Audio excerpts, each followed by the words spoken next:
ಬಾಲಿವುಡ್ನ ಖ್ಯಾತ ನಟ ಆಮಿರ್ ಖಾನ್ ಅವರು ತಮ್ಮ ವೈಯಕ್ತಿಕ ಜೀವನದ ಕಾರಣದಿಂದ ಮತ್ತೆ ಭಾರಿ ಸುದ್ದಿಯಲ್ಲಿದ್ದಾರೆ. ಹೌದು, ತಮ್ಮ 61ನೇ ವಯಸ್ಸಿನಲ್ಲಿ ಆಮಿರ್ ಖಾನ್ ಅವರು ಗೌರಿ ಸ್ಪ್ರಾಟ್ ಅನ್ನುವವರ ಜೊತೆ ಮೂರನೇ ಮದುವೆ ಆಗುವ ಮೂಲಕ ಹೊಸ ಜೀವನವನ್ನ ಆರಂಭಿಸಿದ್ದಾರೆ. ಸದ್ಯ ಸೋಷಿಯಲ್ ಮೀಡಿಯಾದಲ್ಲಿ ಆಮಿರ್ ಖಾನ್ ಅವರ ಮೂರನೇ ಮದುವೆ ಹಾಗೂ ಅವರ ಪತ್ನಿ ಗೌರಿ ಬಗ್ಗೆ ದೊಡ್ಡ ಚರ್ಚೆ ನಡೀತಿದೆ. ಗೌರಿ ಅವರಿಗೂ ಇದು ಎರಡನೇ ಮದುವೆಯಾಗಿದ್ದು ಅವರಿಗೆ ಒಂದು ಮಗುವಿದೆ ಎಂಬ ಮಾಹಿತಿ ಬಂದಿದೆ.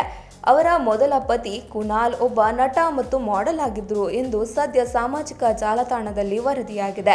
ಆದರೆ ಇಬ್ಬರು ಕೂಡ ಸೋಷಿಯಲ್ ಮೀಡಿಯಾದಲ್ಲಿ ಅಷ್ಟಾಗಿ ಇಲ್ಲದೆ ಇರೋದ್ರಿಂದ ಈ ಬಗ್ಗೆ ಯಾವುದೇ ಅಧಿಕೃತ ಮಾಹಿತಿ ಸಿಕ್ಕಿಲ್ಲ. ಇನ್ನು ಆಮಿರ್ ಖಾನ್ ಅವರ ಮೊದಲ ಮದುವೆ 1986ರಲ್ಲಿ ರೀನಾ ದತ್ತಾ ಅವರ ಜೊತೆ ನಡೆದಿತ್ತು. ಇವರಿಗೆ ಜುನೈದ್ ಮತ್ತು ಐರಾ ಎಂಬ ಇಬ್ಬರು ಮಕ್ಕಳಿದ್ದಾರೆ. ರೀನಾ ದತ್ತಾ ಅವರಿಗೆ 2002ರಲ್ಲಿ ಡಿವೋರ್ಸ್ ನೀಡಿದ ಆಮಿರ್ ಖಾನ್ ನಂತರ 2005ರಲ್ಲಿ ಕಿರಣ್ ರಾವ್ ಅವರ ಜೊತೆ ಮದುವೆಯಾಗಿದ್ರು. ಕಿರಣ್ ರಾವ್ ಅವರಿಂದಲೂ 2021ರಲ್ಲಿ ಬೇರ್ಪಟ್ಟ ಆಮಿರ್ ಈಗ ಗೌರಿ ಕೈ ಹಿಡಿದಿದ್ದಾರೆ.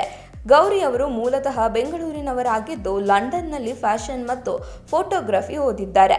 ಸದ್ಯ ಅವರು ಆಮಿರ್ ಖಾನ್ ಫಿಲಂ ಸಂಸ್ಥೆಯಲ್ಲೇ ಕೆಲಸ ಮಾಡ್ತಿದ್ದಾರೆ ಎನ್ನಲಾಗ್ತಿದೆ. ತಮಿಳು ಮತ್ತು ಐರಿಷ್ ಮೂಲದ ಪೋಷಕರ ಮಗಳಾದ ಗೌರಿ ಹಾಗೂ ಆಮಿರ್ ಖಾನ್ ಅವರ ಈ ಹೊಸ ದಾಂಪತ್ಯಕ್ಕೆ ಅಭಿಮಾನಿಗಳು ಶುಭ ಹಾರೈಸಿದ್ದಾರೆ.